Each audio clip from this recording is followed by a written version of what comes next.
Let the record show that we are reconvening the pre-council meeting at 6:30 PM with mayor and all of council members present. We'll begin with citizens to be heard on agenda items. First is Christy Ford.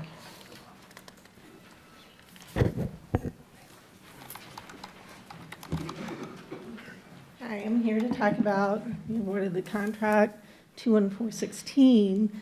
I read through the contract, and again, there's no mention of radioactive concerns in that contract. There are contractors who need to know that there are radioactive concerns associated with this. And I just think that we can't ignore this anymore, that we don't have magic radioactive waste that disappears. It comes from the water treatment plant. It is transferred through sanitary sewer pipes, and then it goes to the wastewater treatment plant.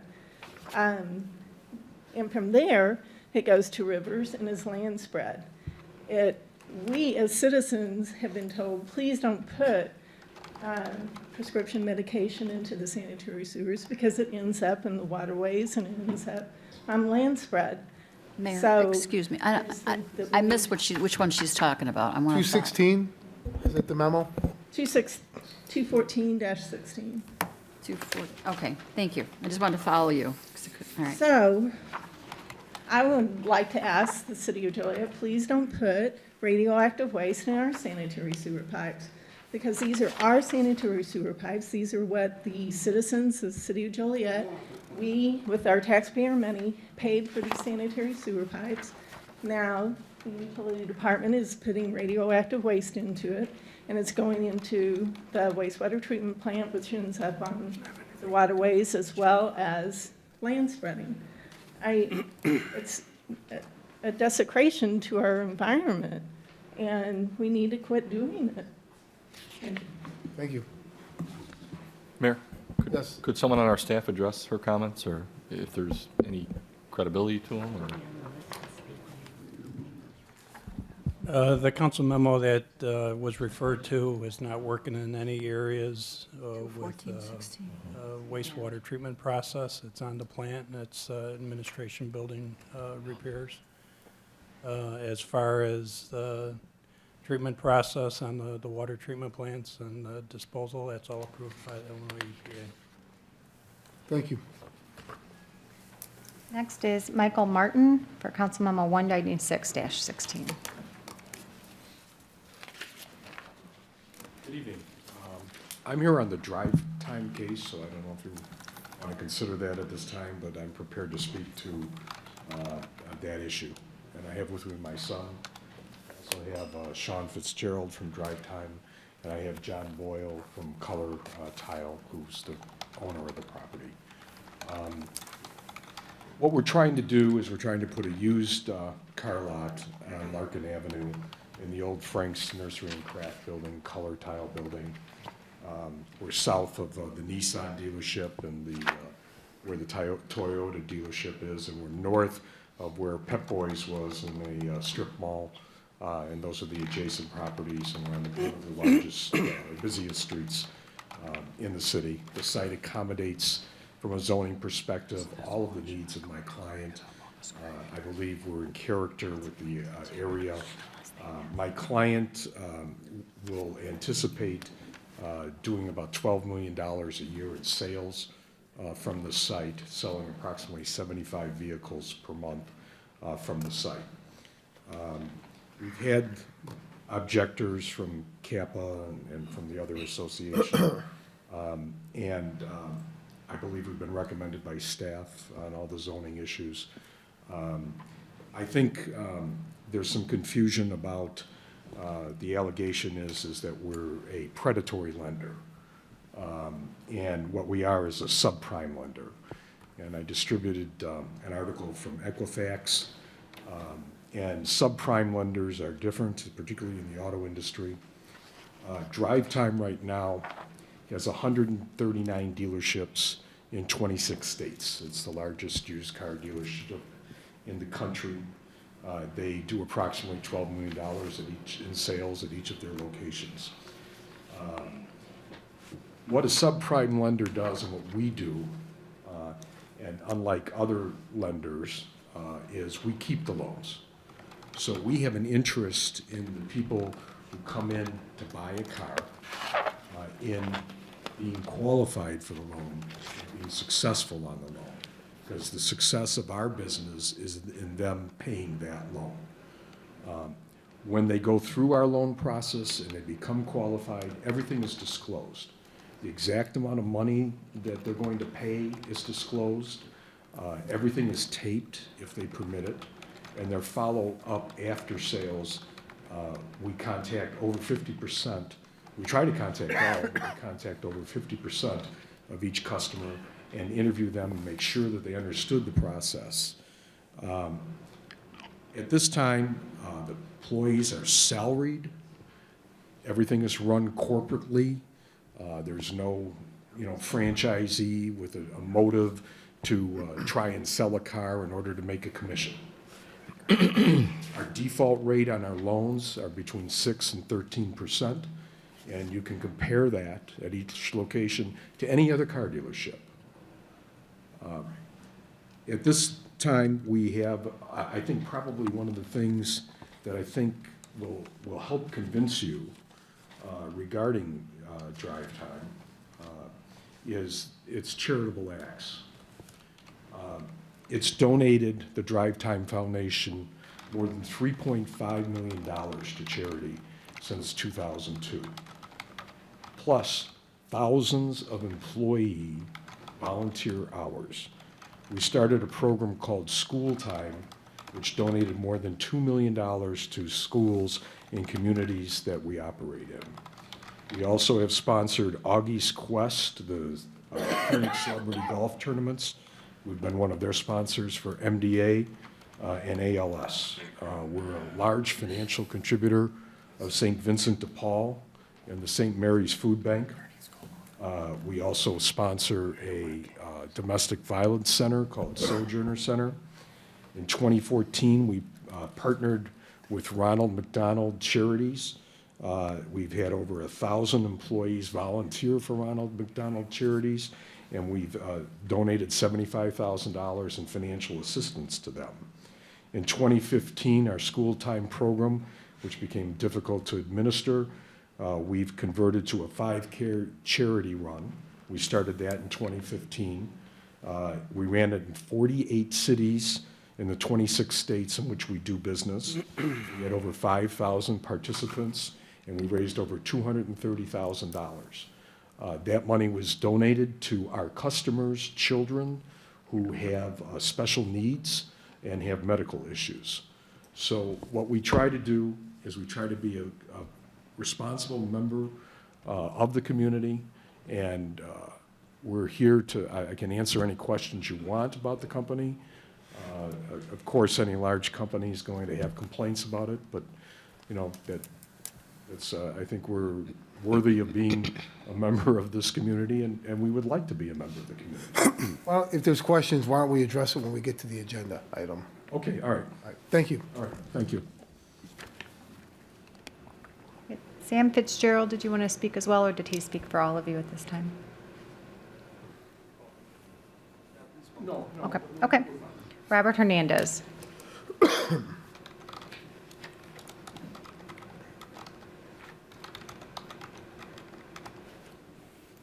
Good afternoon, Mr. Mayor. Robert Hernandez, Joliet, Illinois, 809 Westminster Road. Before I begin on the dog issue, I'm the one that lives close to this particular area that they want to put this car dealership to, not the Kappa area. But I agree with Kappa. Just want to say this, that he can talk about all the charities in the world that he wants to, but they prey on the poor and innocent people of our city. They're going to take a $6,000 car and sell it for $20,000 with the interest rates. I would ask you to deny them, to put that there. What I wanted to talk about was the dog ordinance. I want to first of all say that I had a long discussion with Marty on the one incident which occurred at the in the St. Pat's area with Stuart Warren, and he's working hard on it. But we do need to get a new ordinance put in place. There's no way that a vicious dog should be allowed to run the streets of our city. when my aunt, who now is living in a nursing home with Parkinson's disease, had an issue with several pit bulls in her backyard. The fence was blown down when a storm took place. Her grandson stood out there for a half hour holding that fence up because the lady let the dogs out and wouldn't call them back in. I got called on the issue, and I can tell you this. I met with the police officers, told them that this was a disgrace, this was disgusting happening in our city, and within a week, the problem was eradicated. So if that problem can be eradicated in a week, which involved 4 pit bulls at that residence, then I think the issue that she's been dealing with for several months should be eradicated post-haste. That dog should not be allowed to be returned to its owner, and that dog should not be allowed to prey on innocent victims, whether they're children, adults, or other animals. So I hope that this city council does take some immediate action. And let's be honest. Let's not say, well, we have to deal with the township. The city needs to take some action. Regardless of what the township does, the city needs to take some action with this homeowner and with this vicious dog. That's all I have. Thank you. Thank you. Is there anyone else that would like to speak under citizens to be heard on an agenda item?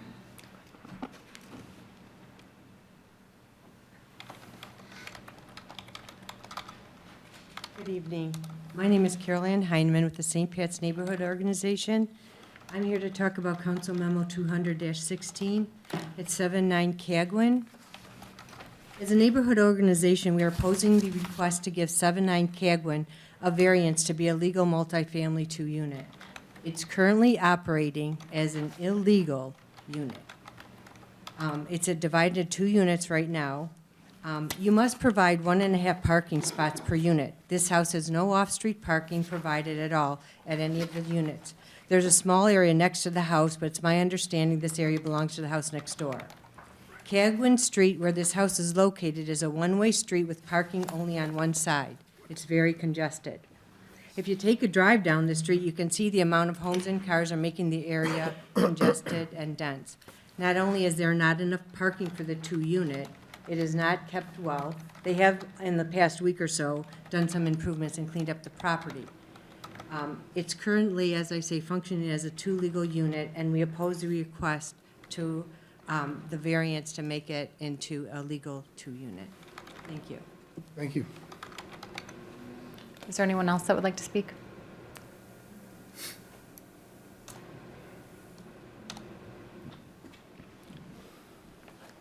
Good evening, Mayor and members of the council. Mayor, may I approach and just pass out quickly some materials for you all to consider? Sure. Thank you.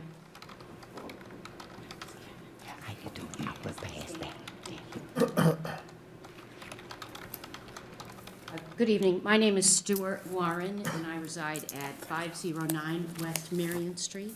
I believe everyone knows why I'm here.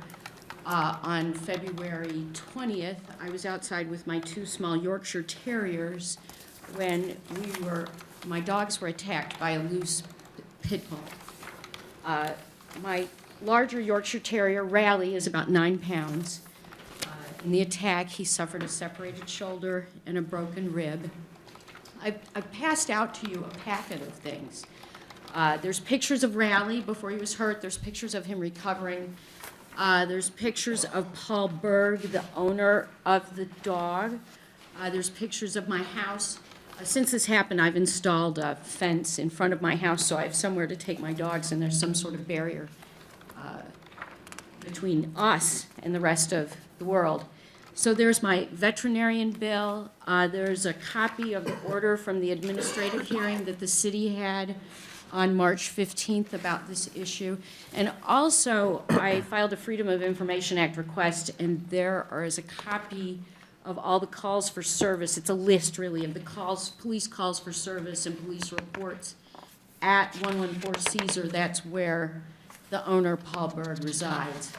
I think you all are aware of my issue. I certainly support your new ordinance. I'm glad that the city has been able to work out an intergovernmental agreement with Joliet Township, since they, they have animal control. What I'm really concerned about, though, is the enforcement of the existing ordinance or any future ordinance. As you may note on the last page of the paperwork from the administrative hearing on March 15th, Mr. Berg was given 28 days to comply with the various orders from the city. He had to provide proof that the dog had been vaccinated for rabies, that the dog had been neutered, that it had been microchipped. He's required to, if he takes it out, to have it leashed and on a muzzle. Today is May 2nd. 28 days from March 15th would have been April 12th. The dog now is at Joliet Township Animal Control, but I believe that happened on like April 20th.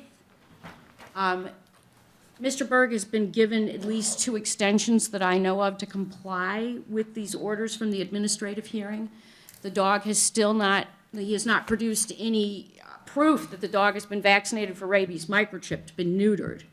I have talked to Marty Shanahan. Marty, thank you so much, so many times. He's been so helpful to me. And of course, I've been talking to Sarah Gimbel at Animal Control. What I'm concerned about is if this man does not pay for this work to be done on this dog, and his deadline for payment is May 6th, what happens next? One of the pictures you may see in there is his rear fence at his property. This fence is on the east side of the property, the rear. It runs along the alley between Illinois and Caesar.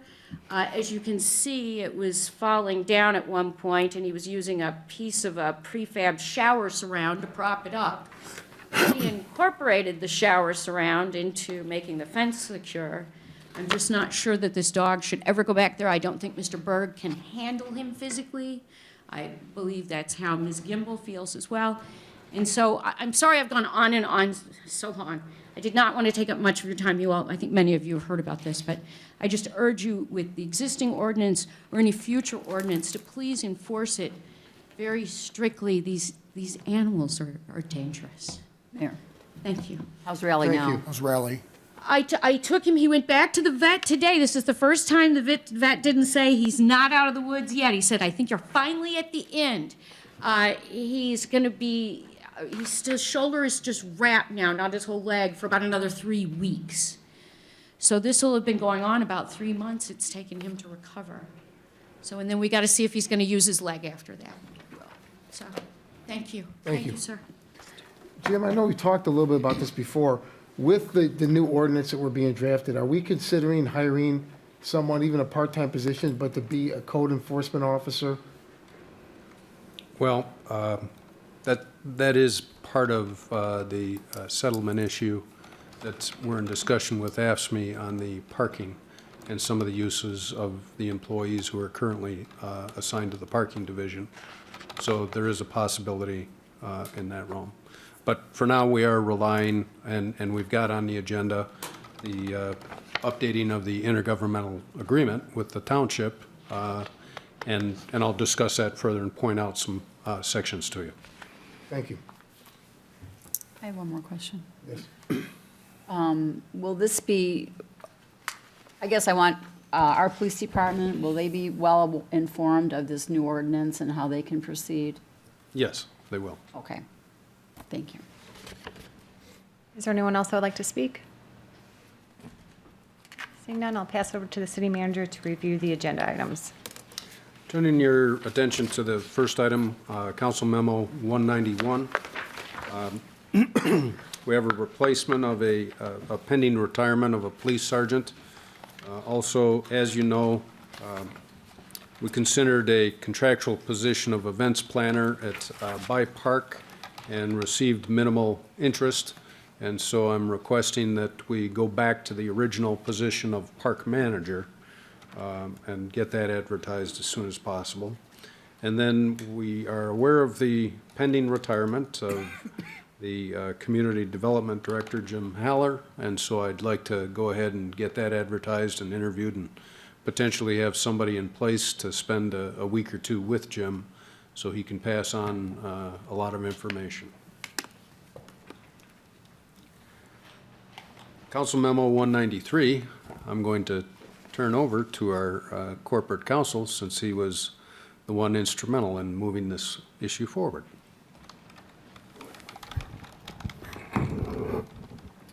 So I want to take you back a number of months ago, where there were a number of attacks from pit bulls on both humans and dogs, and upon council's having us look into this issue, it led me to take a look at a couple of things. The first thing was the ordinance of the city regarding vicious and dangerous dogs, and then that kind of led me to the intergovernmental agreement with Joliet Township Animal Control, which kind of lays the groundwork itself for the ordinance. Originally, the intergovernmental agreement with Joliet Township Animal Control, and this was kind of borne out at one of the hearings that we had, is actually dealt with strays. And that is, I think, the issue, and that's why there's been so many issues with communication, is because when the city originally entered into the intergovernmental agreement with Joliet Township, it didn't deal with dangerous and vicious dogs, and I think that's maybe why there has been such a communication gap. So since then, we've reworked the ordinance to address situations with dangerous and vicious dogs, and in addition to that, the intergovernmental agreement with Joliet Township Animal Control to, again, address not just strays, but more than that. So what I want to do is just highlight you, just really briefly, a couple of the points. The main point is, after a hearing, if a dog is found to be vicious, that it does not get returned to the owner. So that's first and foremost. The second thing is, if there's a dog is found to be dangerous, and the difference or the distinction between a dangerous and vicious dog is kind of up to the hearing officer, but think of vicious as causing serious physical injury, such as what happened to Miss Warren's dog, versus dangerous, which is, say, an aggressive posture. So if a dog is found to be dangerous, there are certain conditions before the owner can get the dog back. So there'll be more cooperation or more communication between the police department and animal control, and this again is spelled out in the ordinance and in the intergovernmental agreement. And then there's one other thing that is more important that wasn't in the original ordinance, is if there is, say, an attack, and there is some preliminary evidence or probable cause that the dog shouldn't stay with the owner, then there's some rights or some options for the city then to say, okay, turn the dog over while this case is pending. And one other thing I wanted to add is, in the current ordinance, it didn't have anything about restitution to the victim, and that's now in the ordinance. So that pretty much sums up 6 months of... And the reason it's taken that long is because it's been very important to involve public and have public input at the various committee meetings that this has come up, and the media attention brings even more participation. And we wanted to include all of that to make sure, and that's not to say that every time we revise an ordinance, it's written in stone and won't change in the near future, but rather than revisiting it time after time after time, we wanted to include everybody and get all the feedback and input to try and make it a document that we're willing to live with for a longer time. Any questions? Council Memo 194 is an ordinance regulating the immobilization of motor vehicles, otherwise known as booting.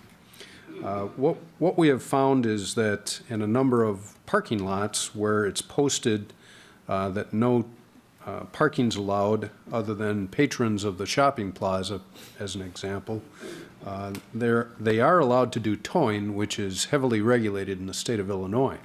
But some owners, in cooperation with other people, have been putting a boot on the vehicle and then saying, call this number, and a person can't drive that car till they pay a cash payment immediately to get that boot off their vehicle. So in essence, we are saying that practice is illegal in this ordinance, you cannot do it. However, that doesn't prohibit the city from booting vehicles in accordance with our existing ordinance, which requires notification, a pre-immobilization notice sent to the registered owner describing fines and penalties within 14 days of the notice, and they can contest the validity of the notice by requesting a hearing. That's still allowable. This just prohibits the practice of people walking into a parking lot and finding a boot on their vehicle and they can't drive away, and somebody saying, pay us $200, or you know, your car's here, you're stuck. Your Honor, just one question, Jim. So under our current ordinance, I mean, it's illegal now for them to do that? Or No, it making wasn't. it illegal now to do it? No. Okay, so, all right. So it will be, It will be. all right. Council Memo 195 is further platting of some of the properties in Centerpoint Intermodal Facility. This is a continuation of the annexation agreement. Some of these, it's platting into several different lots, ranging in size from 2 to 82 acres. This includes the 1.4 million square foot Mars warehousing and distribution facility that's currently under construction on Lot 57. There's a 7.5 acre lot, 22.5 acre, which are both buildable. And then there are some lots that will be used strictly for water detention as well. So this is a continuation of the original plan, knowing that certain developments need certain size properties, and so they don't plat them till they've actually sold the property and start construction in this situation, or they're planning to build a spec building on some other size lot. The impact fees, engineering review, sewer surcharges, connections will be required. Again, that was spelled out in the prior approved annexation agreement. Your Honor? Yes. Question. Jim, I have a question. There's been a lot of activity out there at Centerpoint. What's the status? Do you know what the status of the build-out is of Centerpoint? Is it 35%, 45%? I was just kind of curious with all the activity. We've got to be. Last week at a meeting, I thought they said they were around 60%, 60%, correct? Okay. We had a meeting last week with the neighborhood residents, and I think that was the answer. Okay, great. Thank you.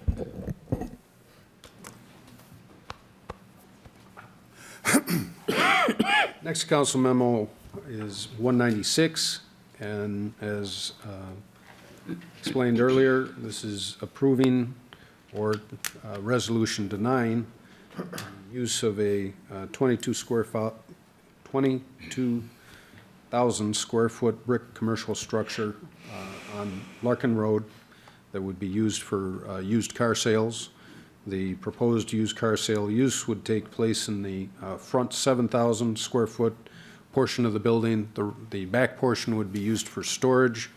There would be no on-site automotive repair or servicing of any kind. That would be exclusively off-site. This went to the Zoning Board of Appeals. There is two different motions in terms of whether or not you would concur with the recommendation of the zoning board, who is recommending denial, or reject their recommendation and grant it.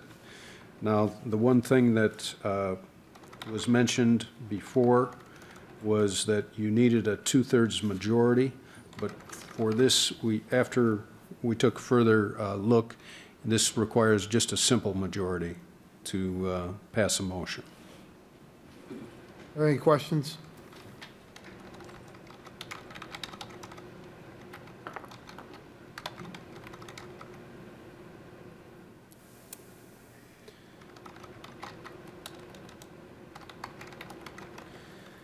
All right, we'll move on. Next, we have a ordinance approving the variation of use for a digital printing business located at 1400 Essington Road. This is a 20,000 square foot, 1.5 story frame building located on a 25,000 square foot lot. It has a full basement and upper level storage, built in 1970 and remodeled in 1991. There was one person who spoke about the request, and his concern was headlights coming into the residential properties in the back of the property, and the petitioner agreed to add a fence blocking those lights as part of his petition request here.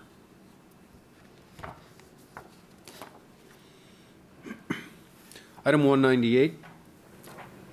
This is a request for a special use permit to allow a 3-bay auto mechanic shop in an existing commercial structure at 160 South Center Street. There is a fenced-in parking area located adjacent to the automotive repair.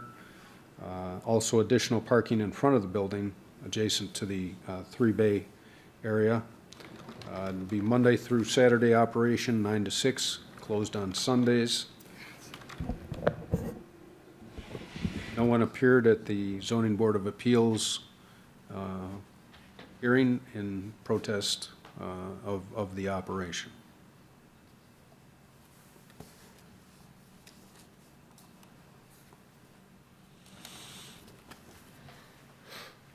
Next item is a similar petition for a special use permit, again an auto repair facility, this time located at 750 North Broadway Street. The operation would remain the same as it's being conducted currently, which is servicing vehicles with new parts, sales of new and used rims and parts, minor internet sales of vehicles. The vehicles for sale will be stored and shown solely within the building, and all repairs will be conducted inside the building as well. There's 4 existing bay garages, and again, hours of operations are Monday through Friday, 9 to 6, and Saturday, 9 to 6, or 9, I'm sorry, weekdays until 8 p.m., and on Saturday till 6, and then closed on Sunday. Again, at the Zoning Board of Appeals, nobody appeared in opposition to this request.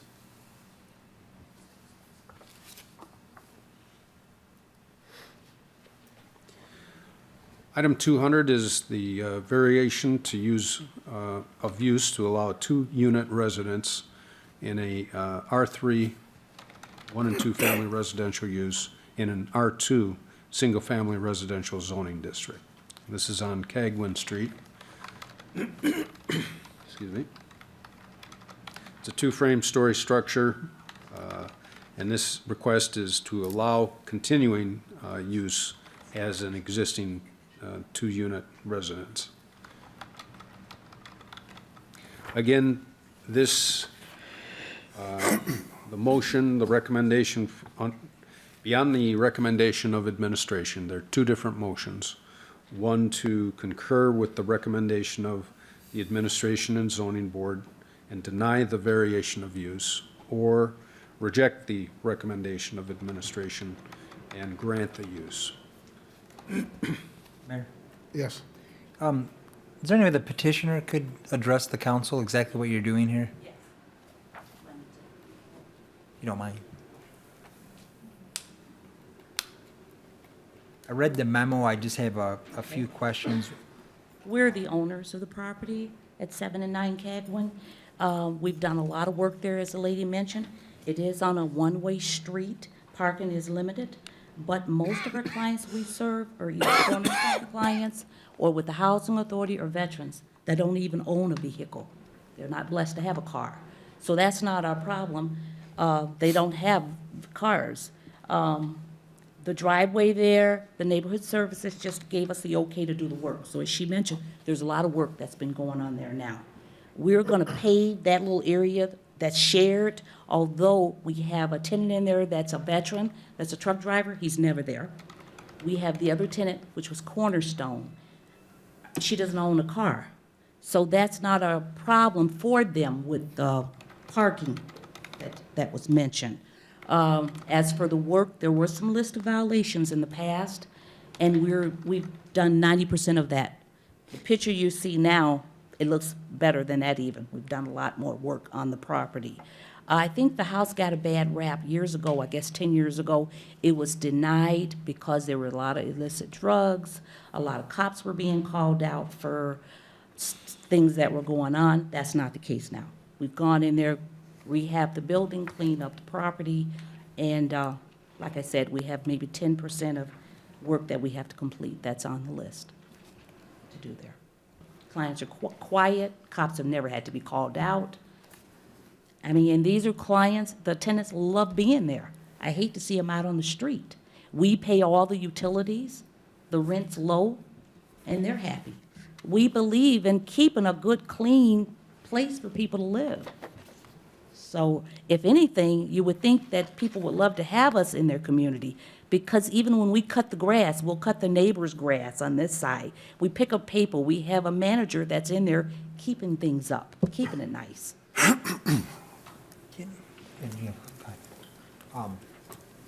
I don't know who could answer this, maybe Jim Haller. What was so if I read the memo correctly, the 7, is this the address, 7-9, or is it 2 units? Was this at one time a 2-unit? And then I read something where then the previous owner, Yeah, as best as we can tell, it was built as a single-family house, and then somewhere, we think, according to city directory, it reverted to a 2-unit. Back before the city had zoning, they just converted the upstairs to a second unit and started renting that out. And then it was used in that fashion for a number of years, and then it was downzoned in the 90s as part of our St. Pat's downzoning area. So we must have, at that point in time, had reason to believe that the building was only being occupied as a single unit. That's usually why we went ahead and did the downzoning. Why the upstairs kitchen unit wasn't decommissioned, I can't explain that. I don't know. so you purchased this in 2015, Correct. thinking it was a 2-unit? Correct. We went to neighborhood service, and they didn't have all these, a list of things before. I guess from what Gabe told us, it was not in the computer. It was still in the planning department, so they were not aware of it till later on. So somebody dropped the ball. Thank you. Thank you. Question. Ms. Beavers, what happens if the tenants change and you do get tenants in there that have vehicles? I have a history of renting to veterans, and they don't have vehicles. We would love it if they did, but since this has an issue where the parking is limited, we wouldn't put someone there. That had a vehicle? It would have to be someone with, doesn't have Without a vehicle. transportation. Correct, Thank you. correct. Mayor, Yes. just to clarify, who inspects your operation? I thought I read somewhere in the history you're inspected by 2 authorities. Planning department, I'm talking about your operation. Are you inspected by the Housing Authority and Cornerstone? I think I read? Cornerstone, the housing authority, yes, Okay. yes. You And do the site veterans inspections? comes. Yes, Okay. they come out and inspect it. This property was inspected by the housing authority, because we have a housing authority tenant there. Okay. Thank you. It was approved.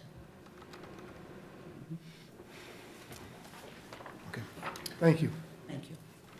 Moving on, next memo is an ordinance declaring certain properties as public nuisances. This has been revised to remove the Vinnie Ridge property that was on an earlier version, leaving 4 houses to be addressed.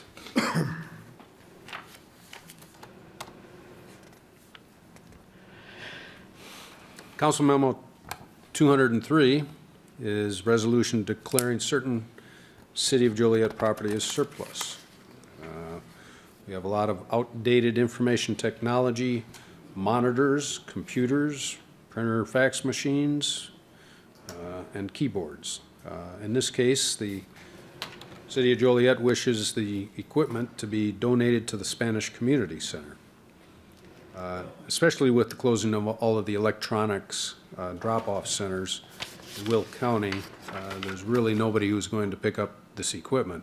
In order to dispose of it, we would have to pay for that. So finding somebody who has a use for it is a benefit to both parties. The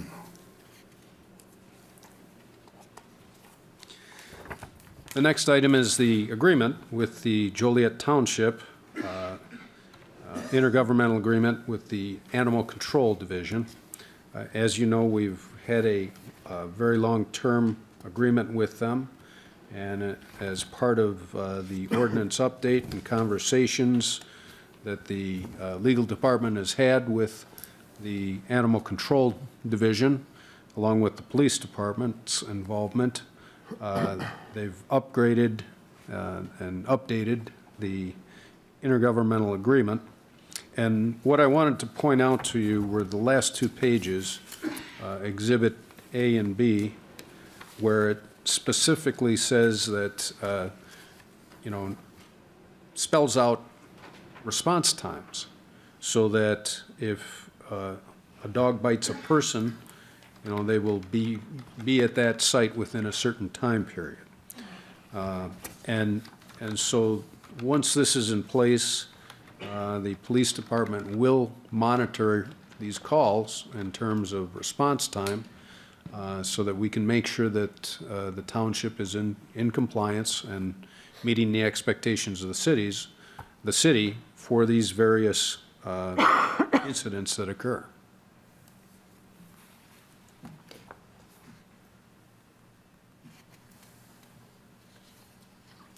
Then we have a resolution recognizing May of 2016 as Preservation Month. It's 25th anniversary here in the city of Joliet, and that this resolution honors the efforts of long-serving members of our Historic Preservation Commission.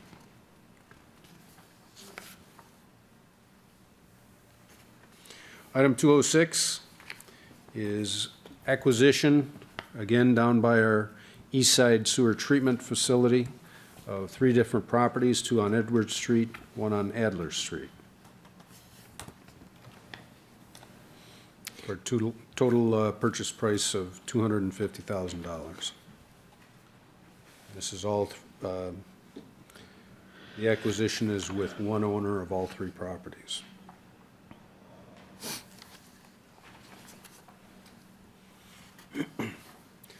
Item 207 is a resolution appropriating our motor fuel tax funds for resurfacing.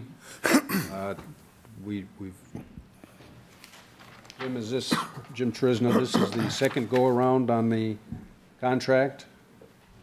This is the first contract of the year, yeah, and actually, we look like we have enough of a savings that we should have put out an additional resurfacing contract, a much smaller one, later in the summer. Right. Thank you. And then Council Memo 208 is resolution for the annual pavement marking program. Again, using motor fuel tax funds. Council Memo 209 has to do with the establishment of the operating agreement between the City of Joliet and Holston Real Estate Development Corporation. As you're aware, the city has been successful in our acquisition, condemnation of Evergreen Terrace, and part of the settlement agreement with HUD includes that a third-party entity be established as a separate limited liability corporation, where the city and Holston Real Estate Development are partners in this development. Although the agreement says that we are 50-50 partners, the language does spell out that the city is controlling member on all issues of decision-making in terms of operation, redevelopment, maintenance of the property itself. So at this point, with your approval of the agreement, we are anticipating that the Court of Appeals will issue a decision upholding the city's right to condemn the property, and with that, HUD will allow us to take possession of Evergreen Terrace, and then we will turn over the property to this new LLC we're forming, and there will be an operations agreement with Holston Management Group to operate the property and manage the property. So for the first several months,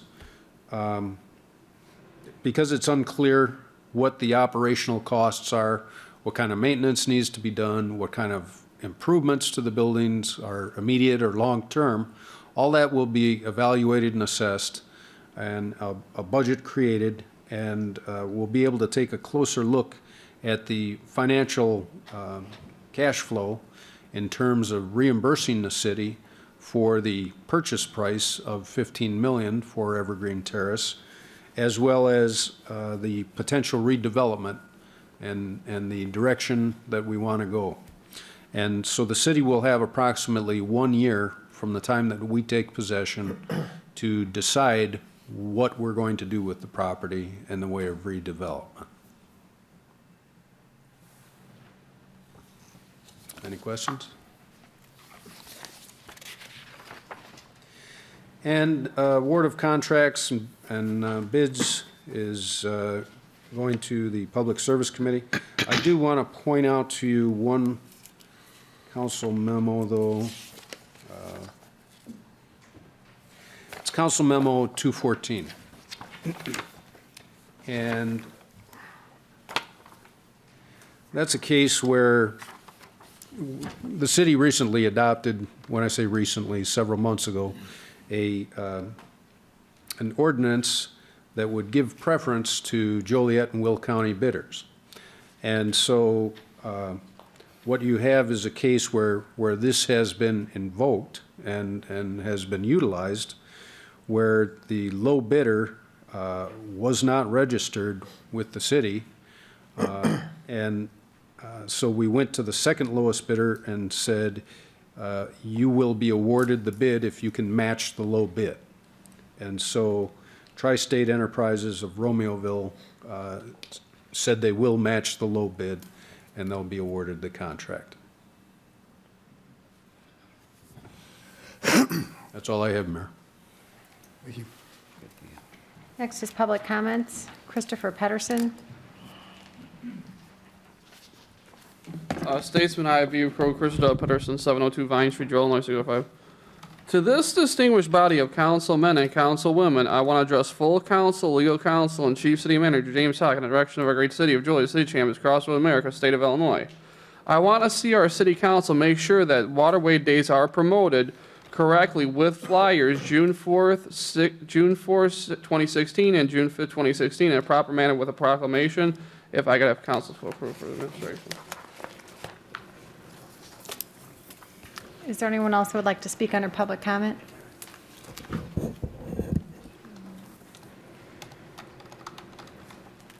Mayor, I just wanted to say, if maybe you can answer that question after I'm done, about whether or not the new ordinance would affect the current situation with Ms. Warren, whether that dog will be returned to that owner or not.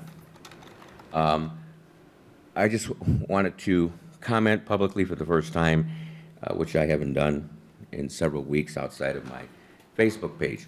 But I would hope that it's been several months since the investigation started with Councilman McFarland. And I would hope that it would come to some type of conclusion soon. We talked about Evergreen, and he talked about the possibilities, and we still have $685,000 that was potentially mishandled by our previous corporation counsel with the attorneys that represent the city right now. I had one former city councilman come up to me and say, well, can't the city hold off on this until they finish? So you want to allow attorneys who have been ripping you off? Yeah, what's wrong with that? That's insane. But the issue with Councilman McFarland is an issue that is, to me, an issue that needs to go away. Councilman McFarland admitted that he made a mistake. Several years ago, before any of you, with the exception of Mike Turk, will remember this very vividly, in fact, there was an investigation concerning the first Hispanic City Council, Manuel Palacios, and allegations of sexual harassment. There was an investigator that was hired by the city, and after several months and several thousands of dollars that was spent, Mr. Palacios continued his term as city council. I think that Mr. McFarland has gone on to do his job as a city councilman. He's paid back his restitution. He's apologized to the citizens of Joliet and the city council, and I think it's time that we move on. I know as I've talked to people all over the city, whether it's in my neighborhood, whether it's veterans, whether it's from the Hispanic or African American community, they want to see this issue resolved. So I hope the city resolves it, and that no one tries to politicize it, because none of us, including me, live in a glass house. And we should all remember that. Again, thank you for giving the opportunity to speak. And Marty, how will that affect her situation? It's, for the new ordinance looks forward, not backwards. But at any time, will that dog possibly be returned to its owner? Right? I mean, it could, but those are questions that I think are probably best answered for the dog's owner, whether he wants to comply with it or not. Will he be continually given extensions, though? No, his extensions are over because the dog is not with him anymore. Okay. Thank you. Anyone else under public comments? Is there a motion to adjourn? Mayor, just real quick. Yes. I just wanted to inform the mayor and city council that I will not be in attendance tomorrow. I'll be out of town on Forest Preserve business, and I will also not be here on Monday, May 16th. I'll be at my daughter's college graduation, so I will miss that as well. Thank you. Congrats. There was a motion to adjourn. Is there a second? Second. Motion and second to adjourn. All in favor? Aye. Opposed? Meeting adjourned. Yeah.